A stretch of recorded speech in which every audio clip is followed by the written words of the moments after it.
한국의 경우는 일본의 식민 지배가 처음이자 사실상 마지막이었던 경험이 있고, 동남아시아 국가들 같은 경우에는 태국을 제외하고는 다 서방 유럽 국가들의 식민 지배를 겪었고, 사실 그리고 나서 일본이 들어왔거든요. 일본이 그 당시에 내세웠던 캐치프레이즈가 대동아 공영권이잖아요. 대동아 아시아이네, 공영권. 아시아. 예. 거기에다가 일본은 그때 동남아 가서 무슨 이야기를 했냐면, 우리가 유럽 사람으로부터 동남아 사람들을 해방시켰다라는 이야기를 하거든요. 예.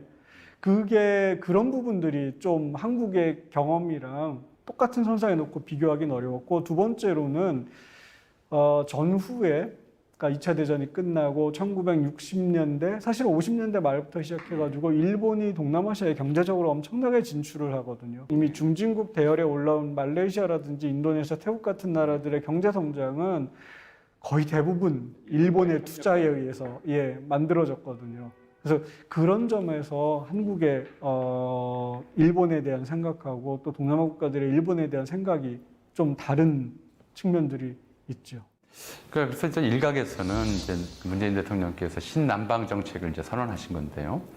이제 이 현재 동남아시아 이게 경제 면에서 국한에서 보자면 동남아시아 경제권은 한편으로 보자면 50년대부터 이제 시작된 일본의 이제 지속적인 투자, 그리고 그 전부터 이제 동남아시아에 일찌감치 진출했던 중국 자본, 화교 자본 네트워크가 또 한편에 있어서 중국과 일본이 이미 동남아시아 경제에서 큰 지분을 차지하고 있다. 물론 미국, 이제 세계 경제의 패권자로서의 미국의 역할은 또 말할 것도 없고요. 그런 와중에 끼어들어서 뭐 좀 중국, 일본과 경쟁하겠다는 것이냐, 이런 식의 회의론을 제기하는 분들도 일각에 있어요. 박사님께서는 이 점에 대해서 어떻게 좀 생각하시는지요? 동남아시아에서 미국, 중국, 일본이 가지고 있는 뭐 이렇게 표현하면 좀 그렇겠지만 지분이라고 할까, 이런 것들은 상당하거든요. 그리고 이 세 나라가 한국보다 쉽게 말하면 동원할 수 있는 자원들이 훨씬 많죠. 이 세 나라하고 동남아시아에 가서 경쟁을 하겠다라는 거는 현실적으로 대단히 어려운 일이죠. 그런데 문제는 뭐냐면, 왜 우리가 미국, 일본, 중국이랑 동남아시아에서 경쟁을 해야 되지? 라고 생각을 좀 해볼 필요가 있거든요. 그냥 한국은 한국대로 동남아시아에 가서 잘할 수 있는 것을 하면 된다라는 거죠. 그렇게 생각을 해보면은 한국이 동남아시아에 호소할 수 있는 부분이 뭐가 있을까? 동남아시아 국가들이 한국에 대해서 매력을 그나마 좀 느낄 수 있는 부분이 뭐가 있을까? 아마 이렇게 얘기하면 다들 일반 사람들은 그냥 뭐 한류가 동남아시아에서 되게 유행을 하니까는 매력이 있지 않을까요? 그런데 그거를 좀 넘어서 더 깊이 들어가면은 미국이나 중국이나 일본이 동남아시아에서 진출하는 거는 자기들 나름대로의 전략적인 아젠다가 있는 거죠. 숨겨진 아젠다가 있는 거죠. 미국 같은 경우는 중국의, 지금 현재로 놓고 보면 중국의 확장을 막겠다라는 거고, 중국은 동남아시아에서 자기네 헤게모니를 세우겠다라는 거고, 일본 역시 중국의 확장을 막고 동남아를 자기 편으로 끌어들이겠다라는 거죠. 한국은 좀 역설적인 이야기지만 우리의 크기가 그렇게 크지 않기 때문에 오히려 동남아시아 입장에서는 한국의 히든 아젠다가 없다고 생각하고 싶거든요. 물론 당연히 한국 정부도 히든 아젠다가 없는 거고요, 동남아시아에서. 그러니까 지금 박사님께서 히든 어젠다라고 말씀하셨습니다만 좀 더 알아듣기 쉽게 얘기하자면 숨은 꿍꿍이가 없다. 그렇죠. 예, 이렇게 변형해봤겠죠. 무슨 가질 뭐 이유가 없거든요. 영토적이든 정치적으로든 무슨 야심이나 꿍꿍이가 없이 투명하다. 이제?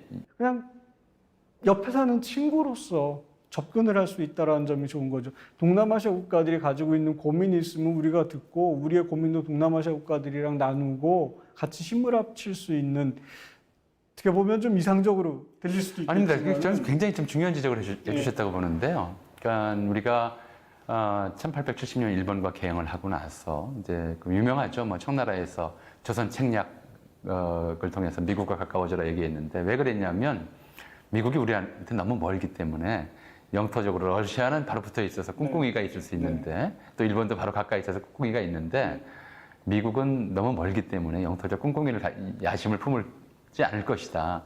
이런 생각을 많이 공유했어요. 또 이제 뭐 사실 이제 그 이후에 교통의 발전 때문에 미국과의 뭐 거리가 문제가 안 되는 상황이 돼버렸습니다만, 또 그런 생각이 미국에 대한 친밀감을 대단히 높이고, 그래서 이른바 이제 미국 문화가 한국 사회에 빨리 자리 잡는데 굉장히 큰 역할을 했거든요. 그러니까 지금 말씀하신 대로 동남아시아 사람들 역시 다변화의 필요성을 느끼고 있을 것이고요. 이제 그 자리에 한국의 자리가 있다. 지금 이제 말씀하시는 거죠. 사실은 한 가지만 덧붙이면은 지금 제가 말씀드린 거를 적절하게 우리가 활용할 수 있는 기회가 한 번 있었거든요. 네. 뭐냐면 1997년, 98년에 이제 경제 위기를 맞잖아요, 한국이. 근데 그 경제 위기가 태국에서 시작해서 말레이시아로, 인도네시아로 그리고 한국으로 넘어옵니다. 그랬을 때 1997년에 아세안 쪽에서 먼저 한중일 3국한테 같이 우리 협력할 수 있는 거를 모색해보자 라는 제안을 했고, 그래서 생긴 게 우리가 아세안 플러스 3라고 하는 3는 이제 한중일이고요. 이런 지역 협력체, 다자 협력체고요. 그게 이제 조금 더 시간이 지나서 동아시아 정상회의라는 형태로 발전도 했는데, 그 아세안 플러스 3가 생길 때 그 초기에 한국이 대단히 중요한 역할을 많이 했거든요.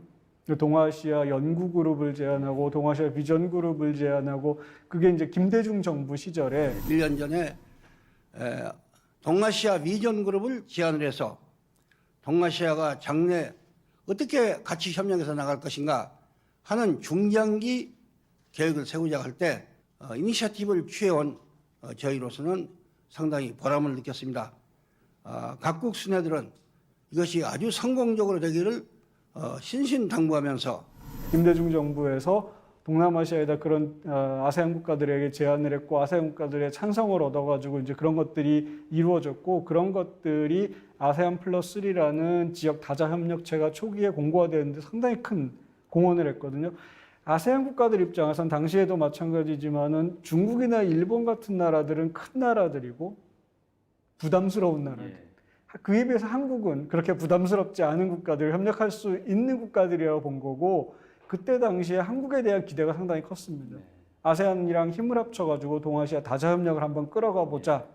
그런데 그 뒤에 이제 김대중 정부 이후에는 또 한국의 관심이 동북아로, 한반도로 좁아지고 동남아시아에서 멀어진 거죠. 동아시아 다자 협력에서 멀어지고, 그러면서 아세안은 몇 년을 더 기다렸는데 한국은 다시 돌아오지 않았고, 그러면서 지금은 이제 그런 게 되게 많이 약화된 상태거든요. 그래서 지금 문재인 정부 하에서 신남방 정책을 통해서 그런 아세안의 기대라는 거를 조금 충족을 시키면서 아세안이랑 같이 협력할 수 있는 그런 거를 좀 모색해 보는 게 필요하다. 예. 그러니까 예컨대 이제 이게 너무 비근한 얘기가 되겠습니다만은 케이블 TV 같은 거 보면 중국 방송 또 일본 프로그램 또 이제 심지어 브라질 프로그램까지 들어와서 이제 유통이 되고 있는데, 우리가 동남아시아와 관련된 이제 문화 콘텐츠를 향유할 수 있는 기회가 거의 없어요. 없죠. 예, 그래서 이런 것에 대해서도 좀 이제 이번 계기에 좀 뭐랄까 관심이 좀 필요하지 않을까 싶은 생각도 드는데 어떻습니까? 사실은 비슷한 얘기가 뭐냐면 한국에서 다문화 교육이라는 거, 다문화 정책이라는 걸 이야기하기 한 지가 제법 됐잖아요.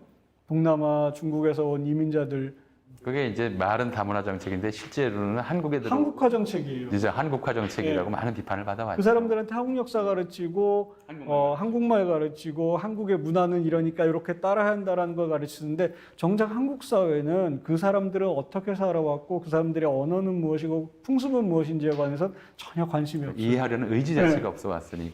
그다음에 뭐 사회문화적으로는 지금 말씀드린 것처럼 이런 그 문화적 교류의 불균형성 같은 것들, 그다음에 인적 교류의 불균형성, 이런 거에 대해서 이제 좀 정부가 신경을 써야 될 거고, 그다음에 또 한 가지 놓치고 있는 게 뭐가 있냐면, 우리는 동남아시아를 외교적으로 찾아갈 때 주로 지금까지 해왔던 얘기가 뭐냐면 한반도 문제에서 북한의 핵 위협을 우리가 가지고 있는데 우리 편이 돼달라는 거죠.